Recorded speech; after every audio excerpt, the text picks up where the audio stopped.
ಹೆಚ್ಚೇ ಇರ್ಬೋದು. ಇಡೀ ಜಗತ್ತಿನ ಜನಸಂಖ್ಯೆ ನಾಲ್ಕನೇ ನಾವು ಇರ್ಬೇಕು ಕಾಣಿಸ್ತದೆ. ಈಗ ಇನ್ನೊಂದು 600 ಕೋಟಿ ಇದೆ ದೇಶದ ಜನಸಂಖ್ಯೆ, ನಾವು 140 ಇನ್ನೊಂದು 10-20 ವರ್ಷ ಹೋದ್ರೆ ಇಡೀ ಜಗತ್ತಿನ ಜನಸಂಖ್ಯೆ ಅರ್ಧ ಜನಸಂಖ್ಯೆ ನಮ್ಮ ದೇಶದ ಜನಸಂಖ್ಯೆ ಆಗ್ತದೆ. ಇದನ್ನು ಹೆಂಗೆ ನಿಭಾಯಿಸಬೇಕು?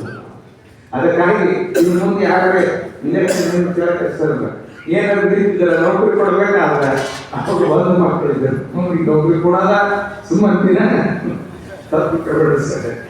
ಏನೋ ನಾವು ಮಕ್ಕಳೇ ಇದ್ದಿದ್ರೆ ಬ್ರಹ್ಮಚಾರಿ ಇದ್ರೆ ಅವನಿಗೆ ದೊಡ್ಡ ನೌಕರಿ ಕೊಟ್ಬಿಡೋದು. ಯಾಕೆ ಮಾತು ಹೇಳ್ತೀನಿ ಅಂದ್ರೆ ಹ್ಯಾಂಗೆ ಬದುಕಲು ಹೇಳಿ. ನಮಗೆ ಒಂದು ರಾಜ್ಯದಲ್ಲಿ ಇರ್ತಕ್ಕಂಥ ಜನಸಂಖ್ಯೆ ಲಂಡನ್ನಲ್ಲಿ ಅಭಿವೃದ್ಧಿಲ್ಲ. ಬರೀ ಒಂದು ಕರ್ನಾಟಕ ರಾಜ್ಯದ ಜನಸಂಖ್ಯೆ ಅಷ್ಟು ಇರಬಹುದು ಅಷ್ಟೇ. ಅದನ್ನು ಅವ್ರ ದೇಶ ಹೇಳ್ಬೋದು ಅಂದ್ರೆ ಭಾರತ ದೇಶದ 2, 3, 4 ಪಟ್ಟು ಅವರು ಜಮೀನು. ಆ ಜನಸಂಖ್ಯೆ ಭಾರತದ 4ನೇ ಜನಸಂಖ್ಯೆ. ಅದಕ್ಕೆ ಅಷ್ಟು ನೆಮ್ಮದಿ ಇದ್ದಾರೆ. ಇದರ ನಮ್ಮ ಮಕ್ಕಳು ಬೇಡ ಅಂತಲ್ಲ, ಬೇಕು. ಅದರೊಟ್ಟಿಗೆ ಏನಿರ್ಬೇಕಂದ್ರೆ ದೇಶದ ಕಲ್ಪನೆ ಇರಬೇಕು. ಅದಕ್ಕಾಗಿ ಇಂಥ ಒಂದು ಸೇವಾ ಸಂಸ್ಥೆ ಇವತ್ತು ಬಹಳ ದೊಡ್ಡದಾಗಿ ಸಿದ್ದೇಶ್ವರಪ್ಪನವರ ಆಶೀರ್ವಾದ, ಎಲ್ಲ ಮಹಾತ್ಮರ ಆಶೀರ್ವಾದದಿಂದ ಬೆಳೆದು ದೊಡ್ಡದಾಗಿ ಅದಕ್ಕೆ ಮತ್ತೊಮ್ಮೆ ಹೇಳ್ತದೆ. ಅಳಿವಿನ ಅಂಚಿನಲ್ಲಿ ಇರ್ತಕ್ಕಂಥ ಈ ಸಂಸ್ಥೆ ಈ ದೇಶವನ್ನು ಉಳಿಸ್ಬೇಕು.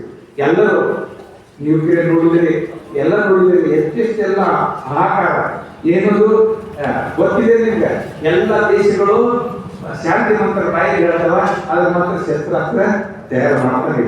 ಹಾಗಾದ್ರೆ ಗುರುತು ಹೇಗೆ ಶಸ್ತ್ರಾಸ್ತ್ರ ಇರಲಿ, ಆದ್ರೆ ಅವುಗಳನ್ನು ಬಳಸದೇ ಇರ್ತಕ್ಕಂಥ ಜಗತ್ತಿಗೆ ಶಾಂತಿಯ ಸಂದೇಶವನ್ನು ಅದು ಕೇವಲ ಸುರಕ್ಷತೆಗಾಗಿ ಅದು ಕೇವಲ ಒಂದು ಭದ್ರತೆಗಾಗಿರಲಿ, ಆದರೆ ಅದನ್ನು ಎಂದೂ ಮುಟ್ಟದಂತೆ ಜಗತ್ತಿಗೆ ಶಾಂತಿಯ ಸಂದೇಶವನ್ನು ಹಾಕ್ತಕ್ಕಂಥ ಭಾರತ ದೇಶ ಜಗತ್ತು ಯಾವುದಾದ್ರೂ ಇದ್ದರೆ ಅದು ನಮ್ಮ ದೇಶ, ಅದು ಭಾರತ ದೇಶ.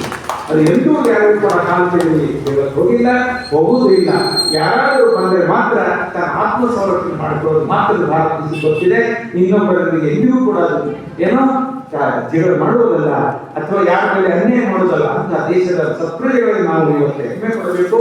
ಅದಕ್ಕಾಗಿ ಅಂತ ಒಂದು ಈ ಸೇವಾ ಸಂಸ್ಥೆ ಹೆಸರಲ್ಲೇ ಬಹಳ ಚೆನ್ನಾಗಿರ್ತಿದ್ದಾರೆ. ಇವತ್ತು ನಮ್ಮ ಮಕ್ಕಳು ಏನು ಮಾಡ್ತಾ ಇದ್ದಾರೆ, ಟಿವಿಯಲ್ಲಿ ಮೊಬೈಲಲ್ಲಿ ಹುಡುಗ ನಮ್ಮನ್ನು ಹಿಡ್ಕೊಂಡು ಅದಕ್ಕೆ ಅದನ್ನ ನಾವು ಕಡಿಮೆ ಮಾಡೋಣ, ಅದಕ್ಕೆ ಹೊರಗೆ ಬರೋಣ. ಆಹಾರ ಕಲಬೆರಕೆ, ನೀರು ಕಲಬೆರಕೆ, ವಾಯು ಮಾಲಿನ್ಯ, ಜಲ ಮಾಲಿನ್ಯ, ಇನ್ಯಾವ ಉಳಿದ್ರೆ ವಾಯು ಮಾಲಿನ್ಯ, ಜಲ ಮಾಲಿನ್ಯ. 1000 ಕೃಷಿಕರಿಗೆ ಇವತ್ತು ಮತ್ತೆ ಬೆಳಿಬೇಕು. ಇವತ್ತು 1000 ಕೃಷಿಕರಿಗೆ ಒಬ್ಬರಿಗೆ ಸತ್ಕಾರ ಮಾಡಿದೆ. ಅವ್ರು ಹೇಳಿದ್ದಾರೆ ಏನು ನಿಂತು ನಮ್ಮ ಕೈ ಅವ್ರನ್ನ ಗುರುತಿಸ್ಬೇಕು. ಅವರು ಇವತ್ತು 1000 ಕೃಷಿಕರು ಒಬ್ಬ ಎಲ್ಲವೂ ವಿಷಮಯ ಆಗ್ತಾ ಇದೆ. ಆದ್ರೆ 1000 ಕೃಷಿಕರ ಪರಿಸ್ಥಿತಿ ಲಕ್ಷ್ಮೀನಗರದ ಒಬ್ಬರು ಅಂತ ಕೇಳಿ ನಾನು ಬಹಳ ಸಂತೋಷ ಆಯ್ತು. ಅವರು ಒಂದು ಜೋರಾದ ಕೊನೆಯದಾಗಿ ಈ ಬಸವಲಿಂಗಪ್ಪ ಅವರು ಬರೆದಿದ್ರು ಚಿಂತೆಯಿಲ್ಲ, ಅವರು ಬೇರೊಂದು ಕಾರ್ಯನಿದ್ರು ಅವ್ರು ಇದ್ದಾರೆ ಭಾವಿಸೋಣ. ಅವರ ಆಶೀರ್ವಾದ ನಿಮ್ಮೂರು ಸದಾಕಾಲ ಇರಲಿ. ಸಿದ್ದೇಶ್ವರಪ್ಪಗಳು ಕರುಣೆ ಪಾತ್ರ ಆಗಿರ್ತಕ್ಕಂಥ ಊರ ನಿರಂತರ ದೊಡ್ಡದಾಗಿ ಬೆಳೆದು ಇಡೀ ಕರ್ನಾಟಕ ರಾಜ್ಯಕ್ಕೆ, ಬೆಳಗಾವಿ ಜಿಲ್ಲೆಗೆ ಆದರ್ಶವಾದಂತಹ ಒಂದು ಹಳ್ಳಿ ಯಾವುದಾದ್ರೂ ಇದ್ದರೆ ಅದು ಲಕ್ಷ್ಮೀನಗರ ಆಗಿದೆ. ಹಾರೈಸಿ